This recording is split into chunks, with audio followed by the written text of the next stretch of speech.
আমি খুব করে চাই যে আমার একটা রোগ হোক, ভুলে যাওয়ার রোগ। আমি ভুলে যেতে চাই সেই মানুষটাকে যে আমাকে কষ্ট দিয়েছে, আমাকে ছেড়ে চলে গিয়েছে। এতটা ভালোবাসার পর তাকে আমি সত্যি মন থেকে ভুলে যেতে চাই। আমি চাই না সে আমার মনে থাকুক। আমি ভুলে যেতে চাই সেই মানুষটাকে যে আমাকে কাঁদিয়েছে, যার জন্য আমার মনে জ্বর হয়েছে, যাকে এতটা বিশ্বাস করার পরও আমাকে বিচ্ছিরি ভাবে ঠকিয়েছে, যে আমার বিশ্বাসের মর্যাদা রাখতে পারিনি, যে আমার চোখের পানির কোনো মূল্য দেয়নি। আমি আসলেই সেই মানুষটাকে ভুলে যেতে চাই। ওই যে একদল মানুষ আছে না, আজকের কথা কালকে ভুলে যায়, আমিও তাদের মতো একজন হতে চাই।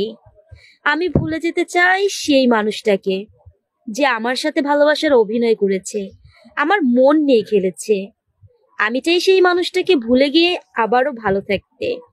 কেন বেঈমান মানুষকে আমি মনে রাখতে যাব?